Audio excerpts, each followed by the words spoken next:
Guys who are currently watching a clip from our podcast, The Fellas, the full podcast is available exclusively on Spotify with video for free. So go ahead and follow us on Spotify. It actually helps us out more than you could imagine. In terms of porn, we touched on it briefly. Yeah. Now, my boy Chip, he participates every year. No, not November. No, not November. I actually did fail this year, though. I did fail this year. What day did we fail on this year? Last year was a massive success. Last year was easy, but this year I was just like, you know what, I don't really... You weren't feeling that I'm not today? really feeling it this year, and it doesn't really matter. So I was like, you know what, fuck it. What do you think to... you know of No Nut November? Yeah, so I actually think I know of No Nut November because of what's that program where they have like the hormone monsters? Big Mouth. So good. Right. So Fucking belter, good. man. I love that So program. good. And I remember they did No Nut November. And so am I right in thinking it's where you don't have sex and you don't like wank for like a week? Well, I think Or there for the is whole like month? 2 different versions of it, Yeah, but I there think is. the majority go for those, you can't masturbate. You're allowed to have Yeah. sex. You're allowed to have sex. Yeah. But Okay. there's just no But it's like masturbating. abstaining from And like no porn. Okay. Yeah, it's like you're flushing it out. I think that's the general idea. Okay. Yeah. But sex is healthy, right? So I think Yeah. that's why that's You can okay. still have sex. So what do you think Yeah. about eliminating masturbating from maybe your routine or your lifestyle? Yeah. So you know what? Like I do have some thoughts on this. Yeah. So with masturbation, I think it can be really like I always encourage masturbation. I think it's like a really healthy thing to do. Explore like what brings you pleasure. Explore what feels good in your body. And orgasms have so many health benefits that we should all just be like. Wait, can you explain a couple of those? Yeah. Yeah, please do. Yeah. So when you orgasm, you basically like release this amazing chemical cocktail into the brain of like dopamine, serotonin, oxytocin, like all these like happiness and like love chemicals. And you also can use those like having like a wank before bed. Yeah. If you do that, then you're like, oh great, like I have all these chemicals and they actually like help you fall asleep and sleep deeper. I feel like that is true, you know, because it's sometimes I'll just bust true. one out and I'll be like, shit, man, ready I'm for bed. dying out. Right, I'm falling there's asleep. science but behind it. surely it's in moderation as well, no? Like you can't just be, and I know some of you boys out there be doing this, you can't just be stroking it off 5 times a day and that can't be healthy, right? Again, so that like no judgment because that Yeah. like really depends. And what it comes back to for me, it comes back to the questions that I would always ask is like, is it a habit rather than a desire?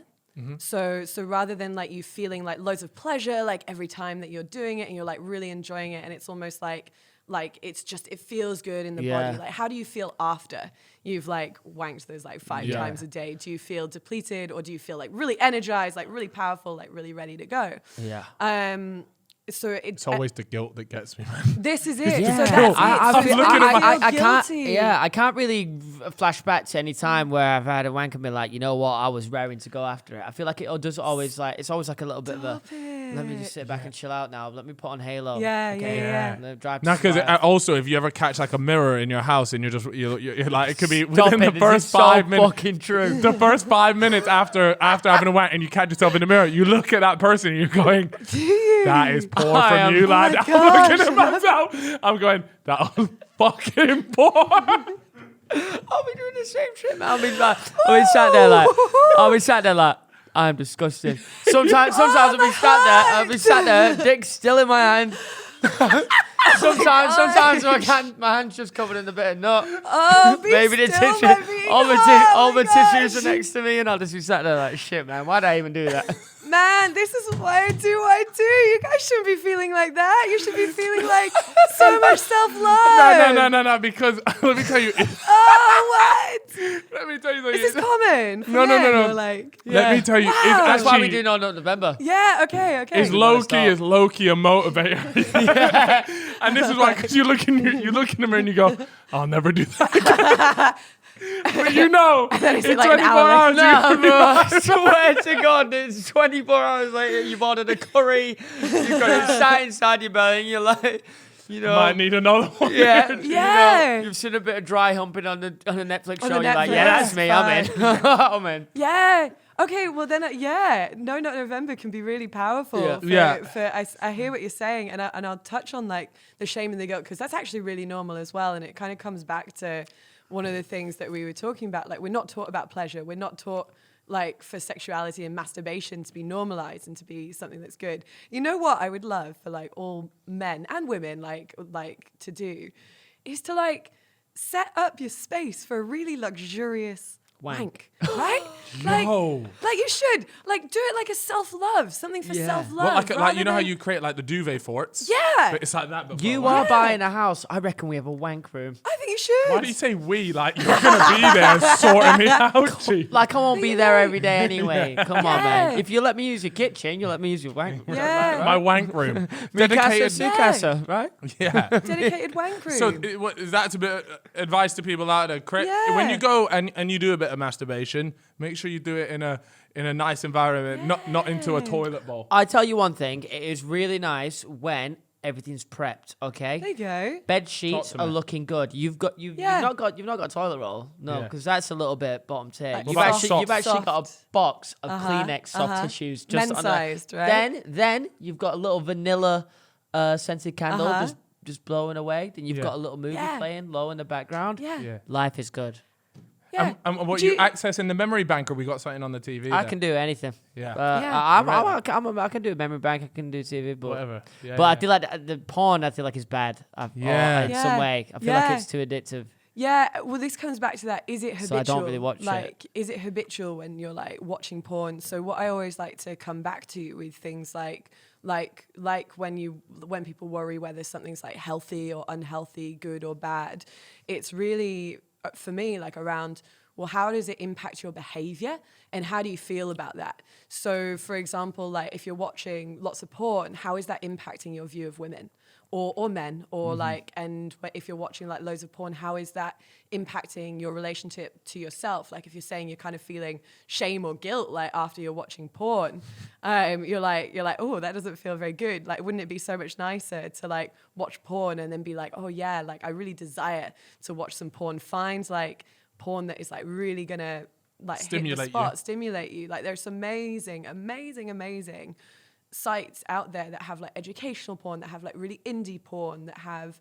like Wait, got a wait, bit more of a what's indie storyline. porn? Oh, like independent porn. You know, like you see all the Oh, indie yeah, coffee classic. shops, like which are made and Yeah. they're like kind of like, it's not your Yeah, Starbucks. Yeah. No, It's- I like yeah. an independent coffee Yeah, shop. yeah. So it's a Yeah. bit like that, but for porn. Yeah, like the yeah. amateur porn are making it Wait, themselves. no, Is that but what it's you're not talking about? amateur No, though. not amateur. No. So You're it's talking made. about- It's like high budget. It's like really beautiful. Sensual. Some of it's sensual. Some of it's kinky. Some of it's like again, Erica Lust is an amazing space to go if you want to like check out some indie porn. Okay. She's probably my favorite. Erica like, Lust. That Erica name Lust. rings a bell. Yeah, for she's some big. reason. Yeah. Yeah. Not Yeah. mine specifically.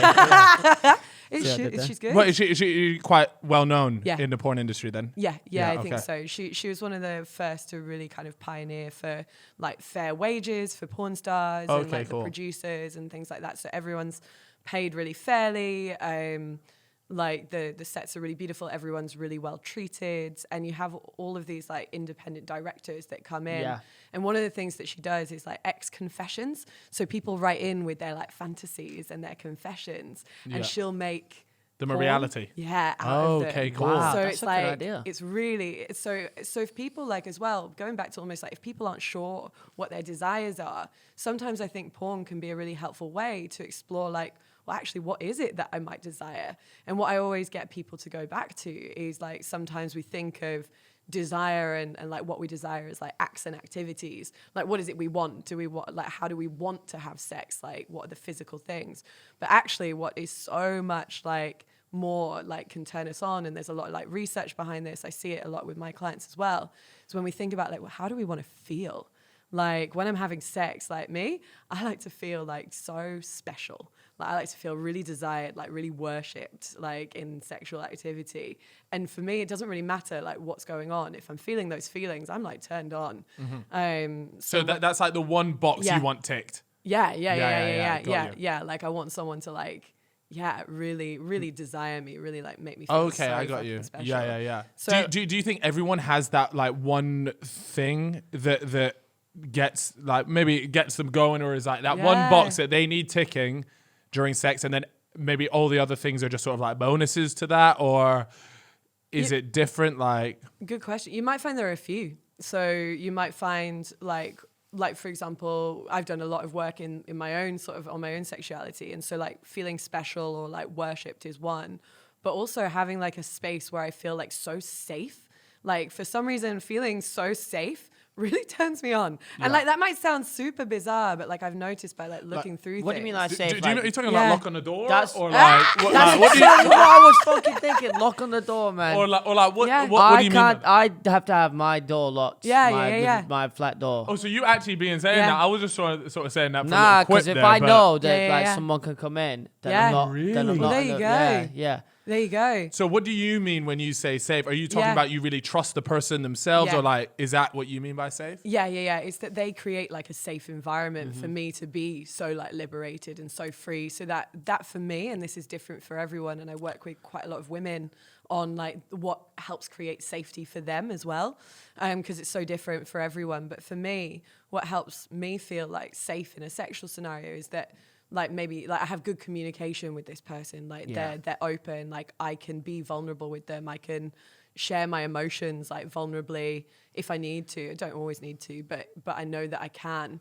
And I know also based on my like past sexual history, I know that like say I go into like a freeze response and my body just kind of shuts down, that I know that they'll be able to be like, oh, okay, I need to like stop, like just give her a cuddle, and like wait for me to kind of come back into like the sexy moment, because that can happen. Like sometimes things happen in sex and we're like, oh, too much, too far, and you just need that moment of like pause and to come back. So to know that I can be like held in that space, don't know what it does, but like man, I just get so much like hornier like when I feel safe. When you've been cuddled and feel safe, Is that like hard to find though? Because I feel like that it sounds like you need someone with specific personality traits there, or somebody that knows you reasonably well to be able to get that safe space. Like, you know, is it all about building it up, or one night stands don't really do it for me? I can't imagine that would work. Nah. But I've been very lucky in the fact, I know people say it's quite like hard to find people. I don't know whether I'm just lucky, but like they just kind of